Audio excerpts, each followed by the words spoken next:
What happens when one of rock and roll's biggest legends walks onto a daytime talk show expecting a friendly chat about his music career, only to find himself under attack from a host determined to make headlines at his expense? In just 29 seconds of questioning, a pleasant interview transformed into one of the most shocking meltdowns in British television history, ending with a music icon storming off set and a studio audience sitting in stunned silence. The morning started like any other episode of Loose Women. The studio lights were bright, the audience was packed in, ready for their daily dose of celebrity gossip and panel discussions. Rod Stewart had been booked weeks in advance to talk about his upcoming tour, his new album, and his decades-spanning career in music. It was supposed to be light, fun, easy, but from the moment Rod walked onto that stage and took his seat on the famous couch, something felt different. Denise Welch sat at the head of the panel, flanked by her fellow hosts Nadia Sawalha, Kay Adams, and Jane Moore. The energy was already tense. Denise had that look in her eye, the one regular viewers recognize all too well. That look that says she was ready to push buttons, ready to create a moment, ready to turn a simple interview into something more. Rod settled into his seat, charming as ever, flashing that famous smile to the audience. The applause died down, and Denise wasted no time jumping straight in.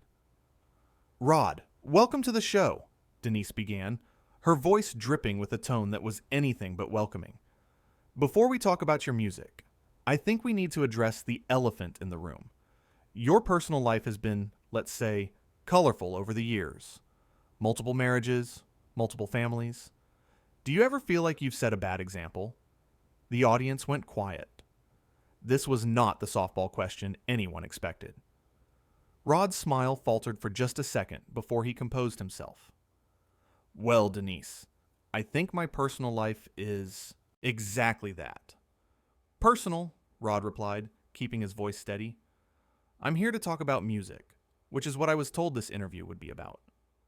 Nadia shifted uncomfortably in her seat. You could see it on her face. She knew this was going off the rails already, but she stayed silent. Kay looked down at her notes, avoiding eye contact with everyone. Jane Moore glanced at Denise with a questioning look, but Denise was locked in, focused entirely on Rod with laser precision. "Oh, come on, Rod. You're a public figure. Surely you understand that people are interested in more than just your songs," Denise pressed, leaning forward. "You've got children from different relationships scattered all over. Don't you think that's worth discussing? Don't you think you owe the public some accountability?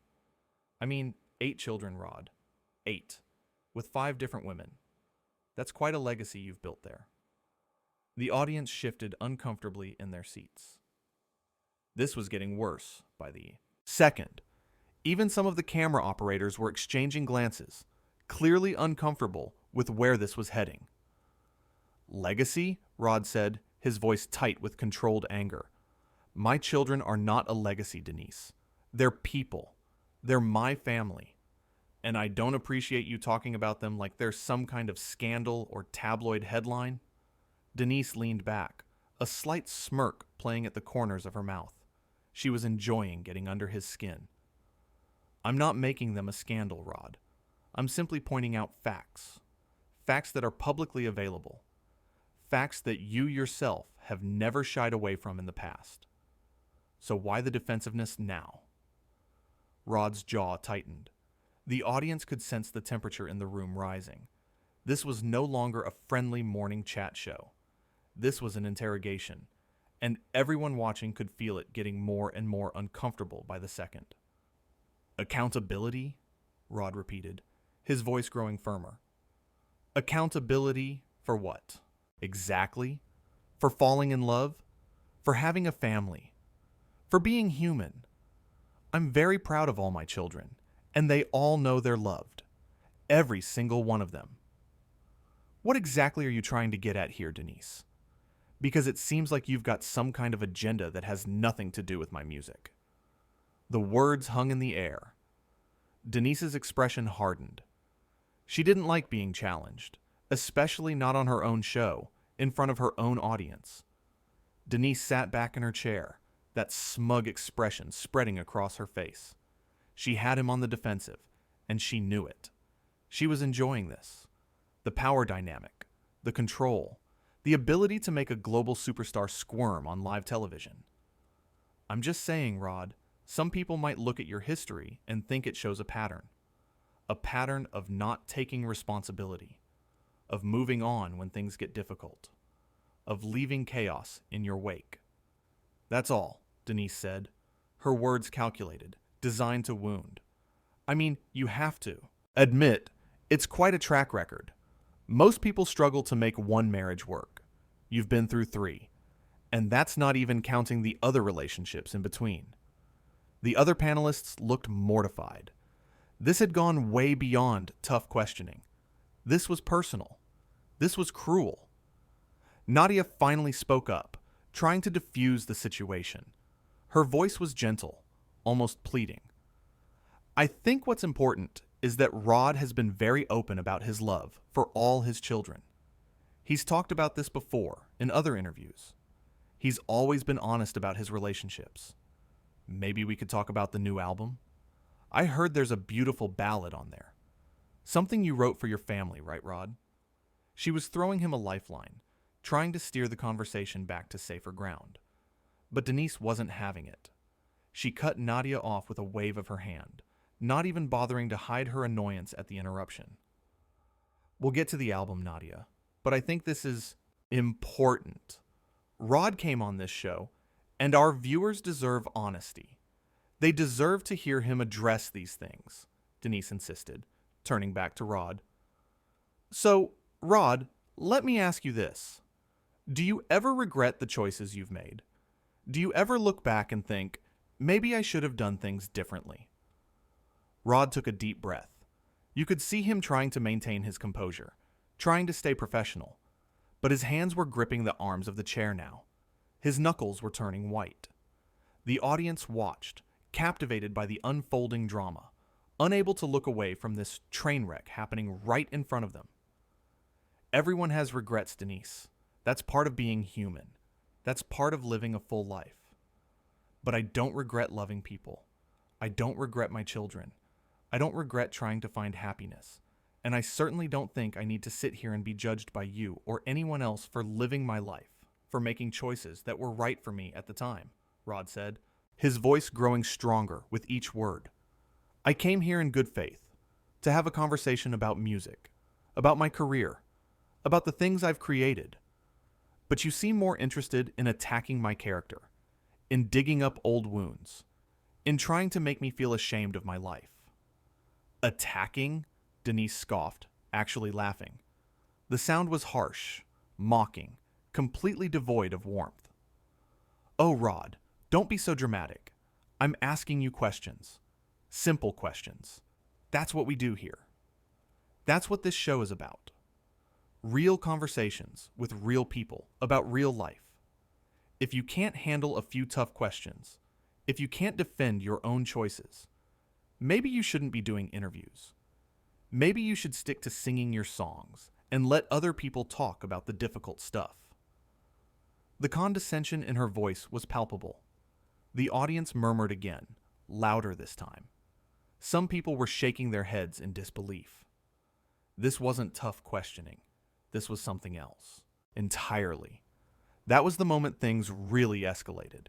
That was the moment Rod's face flushed red. The moment the professional veneer finally cracked. Jane Moore jumped in, trying to help, trying to salvage what was left of this disaster. Denise, I think maybe we're being a bit harsh here, Jane said gently, her voice careful, measured. Rod is our guest, and I think we need to remember that he's come here to share his music with us. Perhaps we could... Jane, I've got this, Denise snapped, cutting her off without even looking at her. The dismissal was brutal, public, humiliating. Her eyes were still fixed on Rod, like a predator watching prey.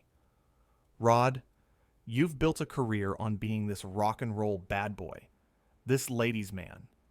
You've sold millions of records singing about love and heartbreak and passion. You've made a fortune off songs about relationships.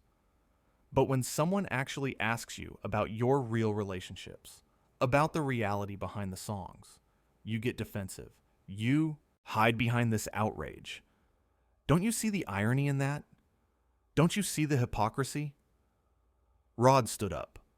The audience gasped. He didn't storm off yet, but he was standing, towering over the panel, his presence commanding the entire studio. The lights seemed to focus on him, the cameras zooming in to capture every detail of his expression. You know what, Denise? There's a difference between asking tough questions and being deliberately disrespectful. There's a difference between journalism and cruelty. There's a difference between having a conversation and launching an attack, Rod said, his voice booming now, filling every corner of that studio. I've been doing interviews for over 50 years, half a century. I've sat with journalists who've asked me challenging questions, difficult questions, uncomfortable questions, but they did it with respect. They did it with professionalism. They did it because they genuinely wanted to understand my story, my perspective, my truth. Not because they wanted to humiliate me on national television. Not because they wanted to create a circus for ratings. Denise stood up too, matching his energy, refusing to be intimidated. The other panelists looked absolutely horrified.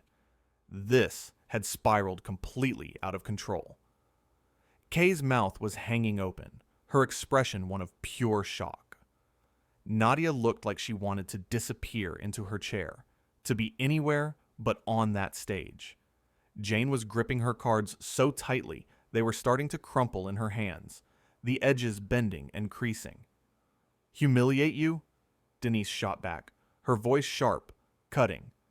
Oh, please, give me a break. You're Rod Stewart. You're a millionaire rock star. You've lived a life most people can only dream about. You've had everything handed to you on a silver platter. Fame, fortune, women throwing themselves at you, and you can't handle a few questions about your choices? That's rich. That's absolutely rich. You want to be treated like royalty, like some untouchable icon, but you don't want any of the scrutiny that comes with it. It's not about handling questions, Rod fired back, his voice steady but powerful. It's about being treated like a human being. It's about basic respect. It's about decency. You invited me here under the pretense of a nice interview about my tour and my music. Your producers called my management. They said it would be a friendly chat, a chance to promote the new album, to talk about my upcoming shows. Instead, you've spent the last several minutes trying to paint me as some kind of villain, some kind of monster who doesn't care about his family. For what? For ratings? To make yourself look tough? To prove some point?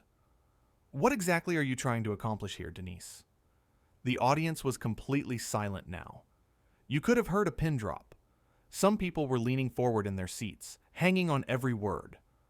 Others had their hands over their mouths, shocked by the intensity of what they were witnessing. A few were recording on their phones, capturing this moment for posterity.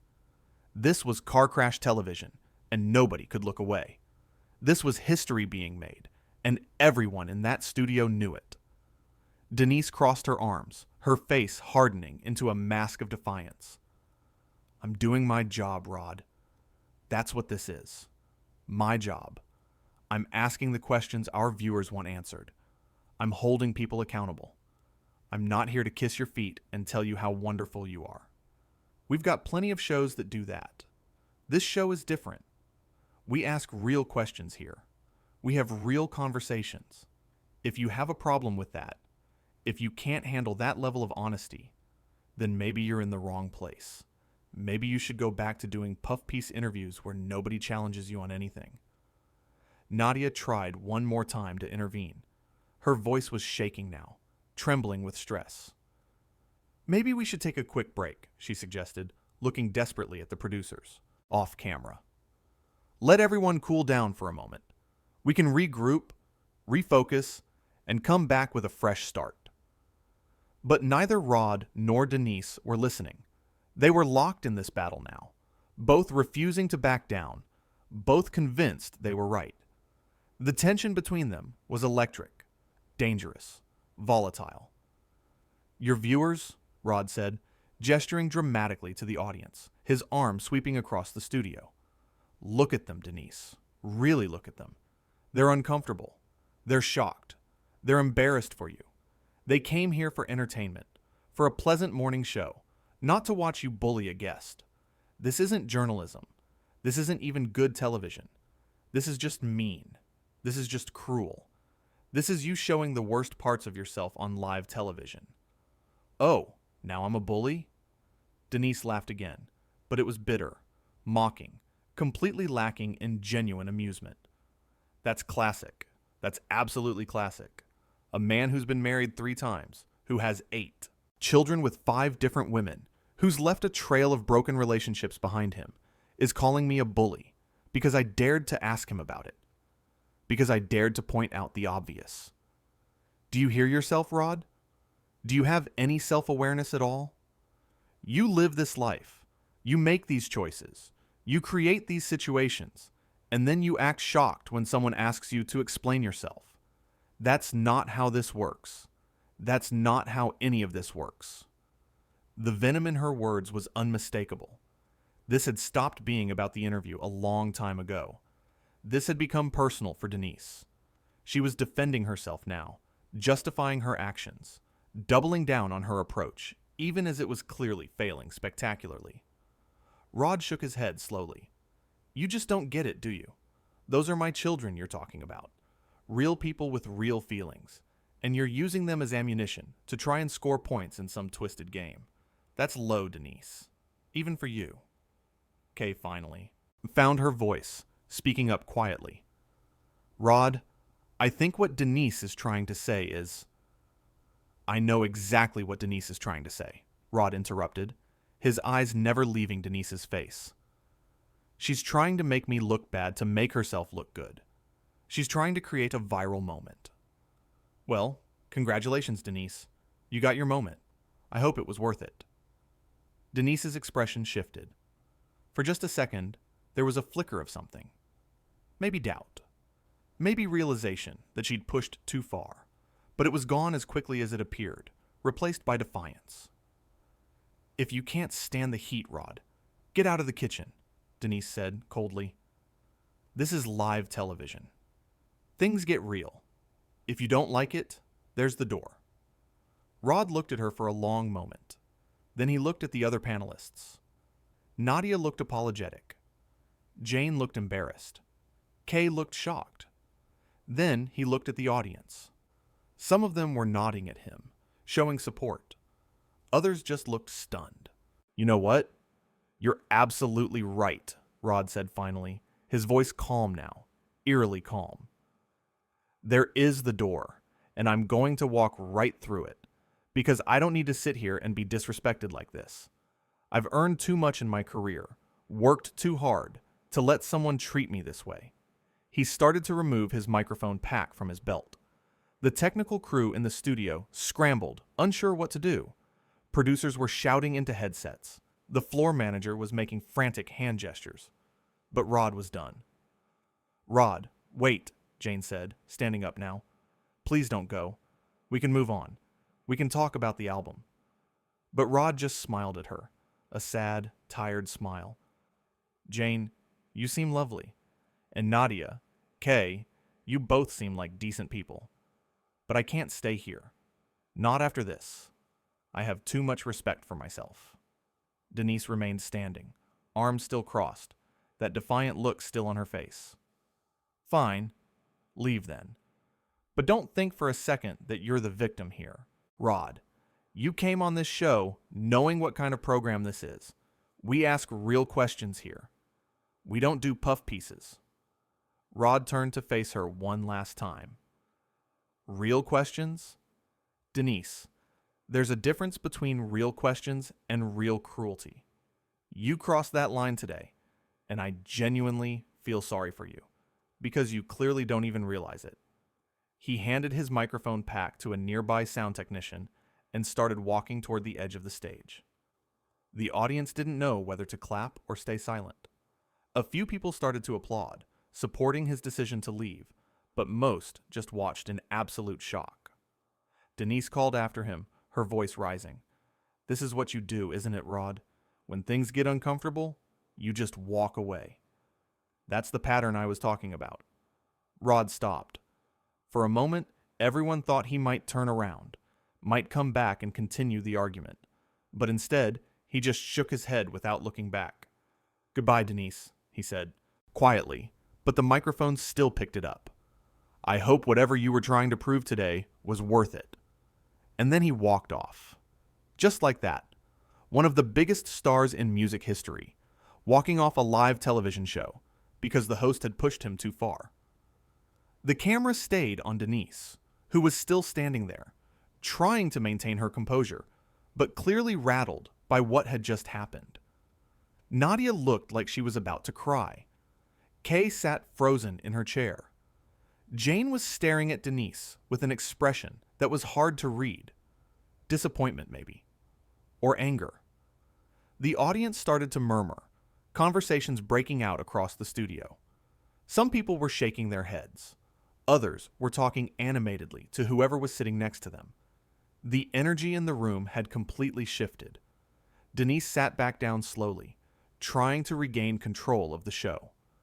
"Well," she said, attempting a casual tone but her voice wavering slightly, "I suppose that could have gone better." It was a massive understatement. Nadia wouldn't even look at her. Jane shuffled her notes, clearly trying to figure out what to say. Kay just stared straight ahead, still in shock.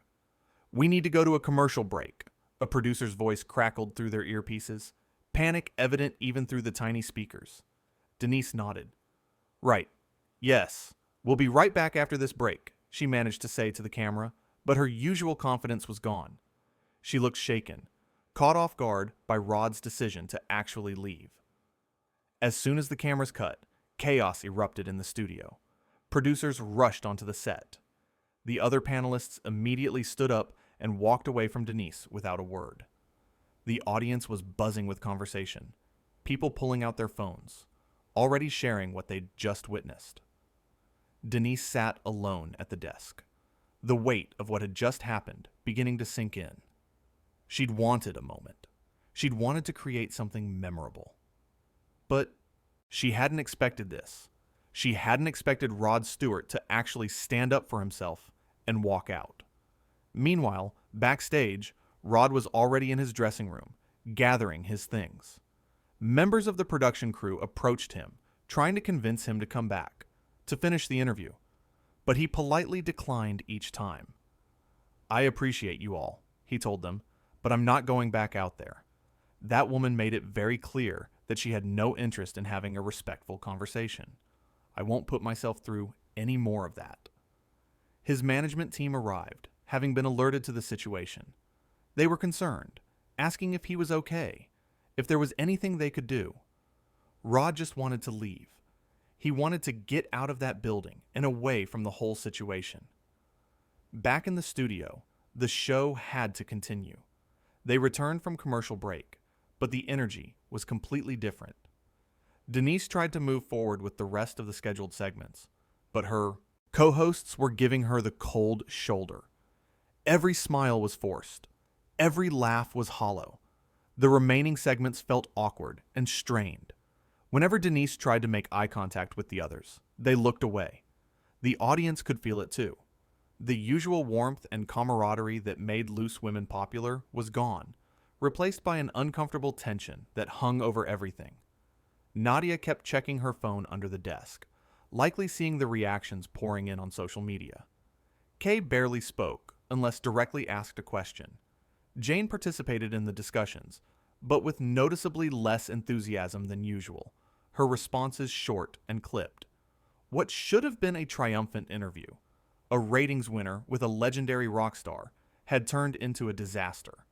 And it was all because Denise had decided that attacking a guest was more important than having a meaningful conversation. The show finally ended.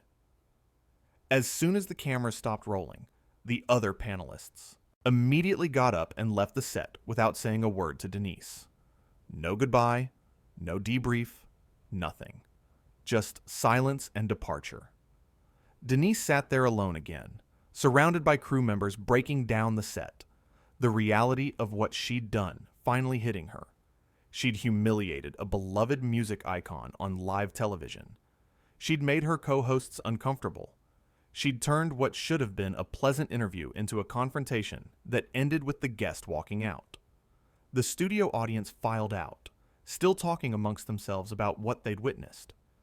You could hear fragments of conversations, people saying things like, "I can't believe she spoke to him that way," and "he had every right to leave," and "that was so uncomfortable to watch." Rod, meanwhile, was already in his car, being driven away from the studio. He sat in the back seat, looking out the window, processing what had just happened. His phone was blowing up with messages from friends and colleagues who had been watching live, offering support and expressing shock at how he'd been treated. He'd been in this industry long enough to handle difficult interviews.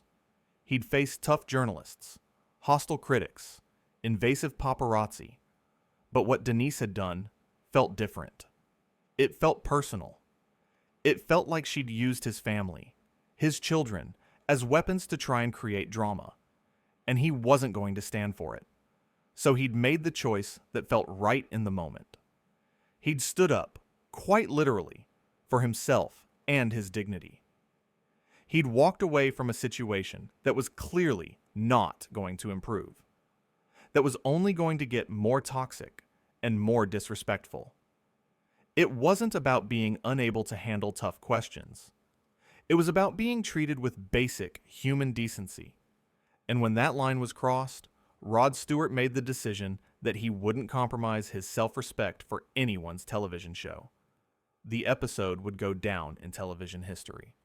Not because of a great interview, or a touching moment, or insightful conversation, but because a host had pushed too far, had been too aggressive, too disrespectful, and a guest had decided that he valued his dignity more than he valued appearing on a talk show. Rod Stewart had walked onto that stage expecting a friendly chat about his music.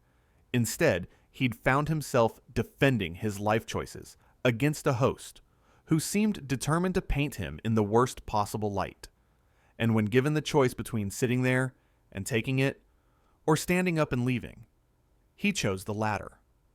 That 29-second exchange, where Denise first attacked his personal life, had set everything in motion. From that moment, the interview was doomed. The damage was done. And no amount of backtracking or topic changing could have saved it.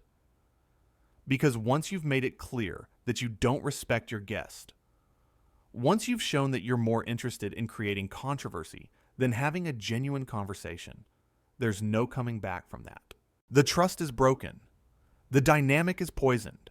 And for someone like Rod Stewart, someone who's been in the entertainment industry for over 5 decades, who's seen it all and done it all, sitting there and accepting that kind of treatment simply wasn't an option. So he left. He stood up. He spoke his truth. And he walked out. And in doing so, he showed millions of viewers that it's okay to stand up for yourself. That you don't have to accept being treated poorly, no matter who's doing the treating or what stage you're on.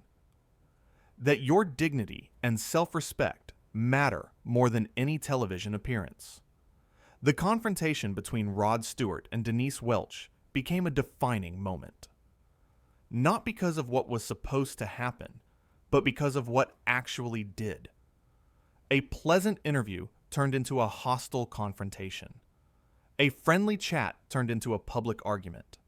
And a music legend decided he'd had enough and walked away, leaving behind a stunned audience, uncomfortable co-hosts, and a host who had learned a hard lesson about the consequences of crossing the line.